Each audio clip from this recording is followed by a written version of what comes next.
Hey everybody, and before you keep going, no, I'm not making meth. I know it looks like that, this is a lot of crazy stuff, but today's video, we're going to talk about proper cleaning and disinfecting your cages, tubs, enclosures, whatever it is that you happen to be using with your reptile pets. So first and foremost, out in the world and everything like that, you guys working in like the service industry or having to interact with people or where people are coming in into common areas and stuff, I know this is going to probably seem a little bit of old hat, but this is stuff that like reptile keepers and stuff have been doing for years. So this is just some good common practices with how everything is in the world right now, not only with like all the craziness going on with us. There are a lot more contagious diseases and stuff like that for reptiles, like nidovirus and crypto and IBD and arenaviruses and all this crazy stuff. So here are some steps that you can take to hopefully, kind of dial that in a little bit. So I'm going to try to keep this short and concise because there's a lot of information in here and they're all a little bit different and not one way is exactly the only way to do it. Kind of like how we've been saying on a lot of the videos on this channel. But we're going to get into this. I'll try to keep quick for you guys. So first and foremost, here's our enclosure. This is a 32 quart tub. We use this for like our juvenile ball pythons and boas and stuff like that. This has already been cleaned and disinfected, but for the purpose of this video, we'll just say somebody was in here and they just took a baby blood python was in here and it had a huge bowel movement and it's absolutely gross. If any of you guys have had blood pythons, you know that stuff is absolutely horrifying. So first step is if there's any soil or particulates or whatever physical debris you can remove first, do that first. So, you'll have a trash can or a bin or whatever it is, and you'll get as much of that out as you can. You'll use your paper towels. Always make sure you have a clean pair of paper towels. Glove up if you can, guys. These things are awesome. Not saying that you shouldn't do that, but sometimes these things can get a little corrosive and all that jazz if not mixed properly. So wearing gloves is always a good idea in general.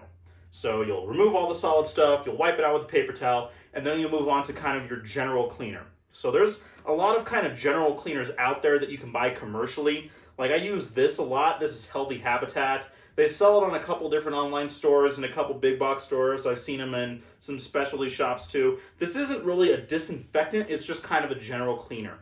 There's other stuff out there. I think Zilla and probably ZooMed make a couple different ones, as well as to the right dilutions, some of these products can be used for that too. So take for instance, F10 veterinary veterinary cleaner. And this little spray bottle right here. This is a disinfectant, but there are multiple ways you can dilute it to be used as a cleaner, and we'll talk about that a little further down the road. Same with this, Chlorhexidine, and we'll talk about that in a little bit once we actually talk about the individual products. So you'll use this and you'll spray it out. This thing's empty right now, sorry guys, but you'll spray it on here, let it kind of sit for a second to kind of loosen up whatever else may be sitting on there that you couldn't get. You'll take your paper towels and you'll wipe it out like this, get all that out there. So now it's been kind of clean. So like if you're washing dishes or something, you've scraped it away and you've kind of washed it, but it isn't necessarily sanitized. Let's throw this in the trash can that I have back here. So it's now been clean, but it hasn't really been sanitized yet. So there are a lot of different products that we use out there that you can use to sanitize. Now there are some that are probably you're already aware of, like bleach or alcohol or stuff like that, and then some other ones that are a little bit more kind of specialized working with animals and stuff. So we already talked about the cleaner, so we'll just set this down for now. So the first one is bleach. So when you're working with bleach, you have to make sure you're very careful about this stuff. So first thing and foremost, whenever you guys are working with chemicals, make sure you follow the instructions on the labeled thing. I'm going to tell you the different dilutions that I've looked up, that I've used in the past, that has on their information, but still, always remember to look at the instructions on whatever product you're using before you do that. The next thing, if you're putting it into a spray bottle and you're diluting it with water, which you have to for pretty much all of them, make sure you label them clearly. Bleach, Chlorhexidine, F10. Make sure that they're all clearly labeled because you don't want to mess with those. Because like I said, they're all a little bit different. So bleach. Everyone knows that bleach is a pretty caustic kind of a thing. You can use this for a lot of different dilutions with general cleaning around the house or with your reptile stuff. So if you put, say, 1/3 of a cup in with 1 gallon of water and you mix that up and you put that into a spray bottle, that's a good kind of general disinfectant. For kind of really hardy stuff, if you're worried about viruses and things like that, then you'll do 1/2 to 3/4 of a cup is a little bit better one per gallon. So with bleach, when you're using that as a disinfectant, you'll spray it down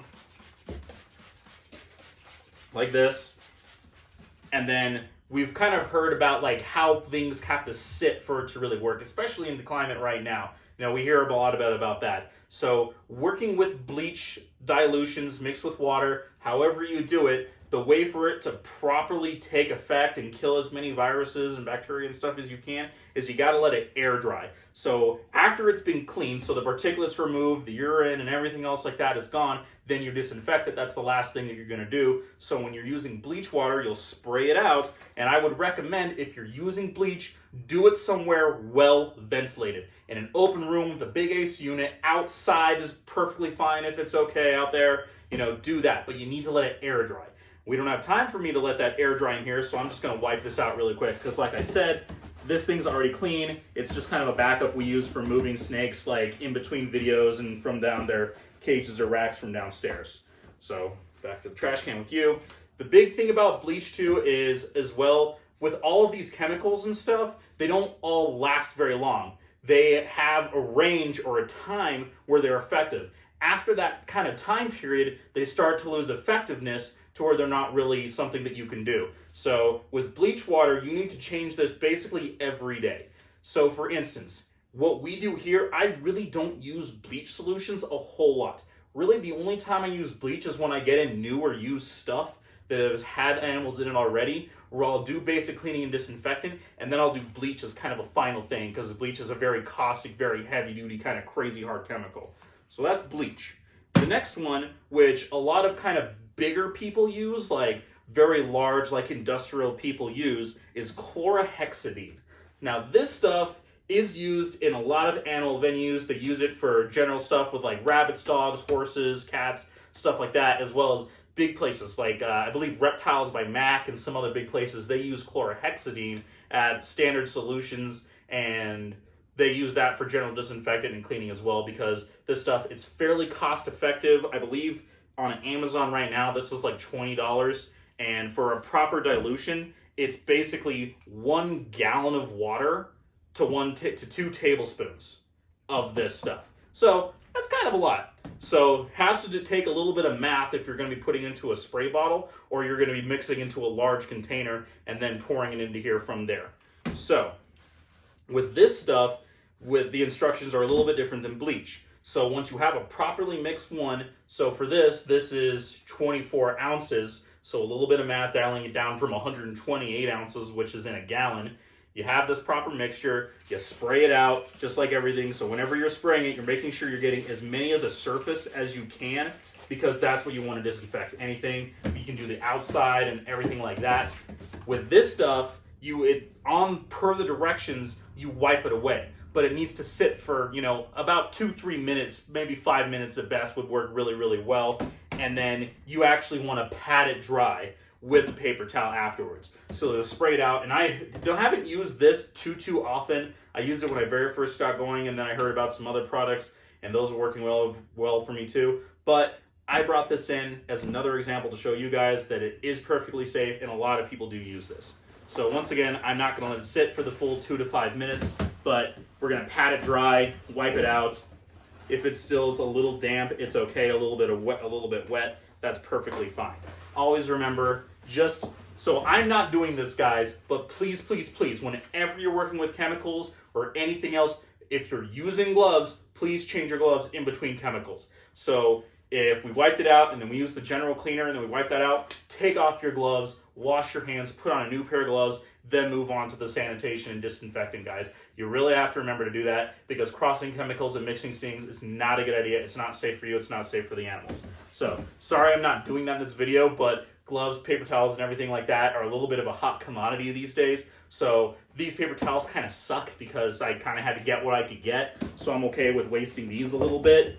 But with the gloves, I'm going to hold on to. But just so you guys know, please change your gloves in between working with chemicals and anything else like that. So that is chlorhexidine. I would say absolutely this is a great cleaner. You can use it for disinfectant, for general cleaner. If you're using it for general cleaner, maybe dial it back by, a third or a quarter as just kind of a general cleaner or light disinfectant. The heavier dilution you do, the more effective it is to a point. If you do too much, water is actually not doing, like, you need water for a lot of these dilutions for it to actually do what it's supposed to do properly. So please, once again, make sure you follow the instructions. The last one that I actually use probably the most around here is this F10 SC. There's a variety of F10 pack products out there, veterinary disinfectant. This was turned on to me after we dealt with an issue with some of our snakes with the arenavirus in the past. This stuff is amazing. It's used in veterinary clinics and veterinary universities and research hospitals all around the country. Not in California because there are some, particular ingredients and products in this, as well as a lot of products around the world that California they don't want there because they're on the coast and everything like that. But this is a veterinary disinfectant. You can use this at multiple dilution strengths depending on what that is. Oh, sorry, before I forgot. Chlorhexidine. I absolutely apologize, guys. Chlorhexidine. This is only effective for about a week. So every 7 days you need to change this out and make a new dilution. I used to put on like expiration dates with like little washable things, but it got to the point where I got enough snakes to where when I'm just doing regular cleaning, if I'm doing it on paper or whatever else, or cleaning out tubs, I was going through it fast enough to continue up with that. So always a good idea if you made it on, say, June 17th, okay, June 17th expires 7 days after that, or whatever else is for that. So bleach every day, chlorhexidine every 7 days. Apologies, back on track.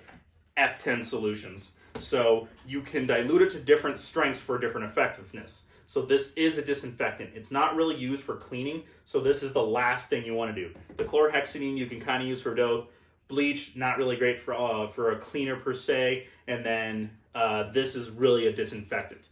But, so, for 2 milliliters, and so for anybody here in the States, I apologize, that's what it's used, that's what I measure to, so I'm going to stick with the milliliters because that's what they do it to. 2 milliliters per liter, and on a lot of spray bottles, it does say how many liters are on there. On a lot of measuring cups, does have the standard and the metric measurements. It's not that bad, guys, I promise. It took me a minute, but I figured it out pretty quickly. They even have this cute little thing here where you can squeeze up in here and it'll fill it up here. That helps with a little bit of measuring if you're doing large stuff. So there's like the regular thing here, and there's a little spot that has it measured out at 5 and 10 milliliters. So for just kind of basic general disinfectant per liter, 2 milliliters of F10 SE is good for general disinfectant. So that's just kind of a basic little one. You have a close collection, you don't have anything coming in. 2 is what I think is what I would use really good. The next one at the 5% milliliter is something that you use for more of a lot of animals are kind of coming, they're all healthy, you're changing and stuff like that. That is for that's used if you're worried about bacteria and stuff like that. It's a little bit stronger, a little bit more concentrated. It's better at getting rid of some of those more kind of tougher things. The last one, is 10 milliliters per liter of water. So specifically what it says, those are for hard resistant viruses such as arenavirus, and I know it doesn't have to do with reptiles, but parvovirus. Everybody's heard about parvo and puppies and stuff like that. That is the strength that they use in veterinary offices and kennels when they're worried about parvo and things like that, is 10 milliliters per liter solution. This stuff, it has an effectiveness of about 10 to 14 days. I try to lean a little bit more conservative when it comes to stuff like this, so I will say every 10, 11 days-ish. Once again, I used to put labels on here, but I kind of know when everything is, because that's just, you eventually gain a little bit. But if you're worried, if you have people helping out, if you're just getting into it, a good expiration date on June 17th is when I made this. Okay, June 27th to, June 30th, that's when this expires and you want to switch it out. Now, for instance, like I said, we all kind of our own little thing here. So when I generally clean, I remove all the stuff, and then I use Healthy Habitat as a general cleaner. I wipe it all out, I let it dry a little bit, and then for the most part, I use F10 at the 5 milliliter solution per liter. That's pretty much what I use, and I spray that out. Now when it comes time to doing water bowls and hides and things like that, you also want to clean those things out too. What I normally do is, once again, I don't really use bleach for a lot of stuff unless it's new coming in, and then it's all outdoors, it's all outside of the house, because bleach is pretty caustic and all that other jazz. So I will clean it with soap, with water, with the Healthy Habitat or the general like animal cleaner, and then I'll usually hit it with the 5 or the 10 milliliter disinfectant. With the F10, you want to spray it on there and let it sit for at least 5 to 10 minutes. I would go 10, and then you let it air dry. So kind of like with bleach or with alcohol, which I didn't really talk too much about this because alcohol isn't necessarily the most effective way to clean things. Yes, it does kill quite a bit, but the application and use of it is a little bit kind of harder versus using chemicals like this. They're a little bit easier, they're a little bit less expensive, and more appropriate to use for things. So for hides, bolts, and stuff like that, I'll wash them out with soap or with cleaner, and then I would use a 5 milliliter or to 10 millimeter, or I would use the chlorhexidine for something like that. That's what I use for those. For instance, I would probably do chlorhexidine for cages, and then this more for bowls at a little bit lighter solution strength. And then just as a rule of thumb, I like to just give it a quick little rinse whenever I'm putting in, like for bowls that you use for water or whatever else, right before you put it in and you put water in there. Hopefully this, guys, wasn't too boring for you, but I think this is pretty important. Kind of like that quarantine video that we put out a little while ago. I know that like hearing the word quarantine is a bit mum these days, but it's very important to do with your reptiles. That's the easiest, best way to prevent the spread of disease whenever you bring a new animal into your home or collection, whether you have one other snake or 1,000 other snakes. Not saying you should get 1,000 snakes, but that's the best way you can do it, is with quarantine and then with proper cleaning and disinfecting procedures. That's the best way to do it. Always remember changing your gloves in between working with the different chemicals. And as well, if you keep multiple species, if you have 2 ball pythons, a boa, and a bearded dragon, and you're going to clean them all the same day, please, please, please change your gloves and wash your hands in between those species. Because a lot of them, even though they have it in captivity for quite a lot of time, don't necessarily have the same immune systems and the same kind of internal gut biology as the other ones. And so that's where we end up running into a lot of issues with like the cross thing of cryptovirus and nidovirus, because those things do exist naturally in populations. But once they started to spread into other animals that don't necessarily cross with those, and other ones are starting to mutate and come out from the different variations, that's where we're running into a lot of problems. So please, please, please, please, please, when you're proper quarantining and when you're proper cleaning and disinfecting, please change your gloves. Please use clean paper towels. Do your due diligence. Hope you enjoyed this video. Sorry it wasn't super entertaining. No, I didn't make meth today, although this bleach was a little bit caustic. I kind of forgot about that. Sorry, guys. Hope you got something from this. Please like and subscribe if you can. I promise I'll be back with more fun reptile videos later down the road. If you can, let me know down in the comments if there's something you want to know, something you want to see. Hope you enjoyed it, and I'll check you next time.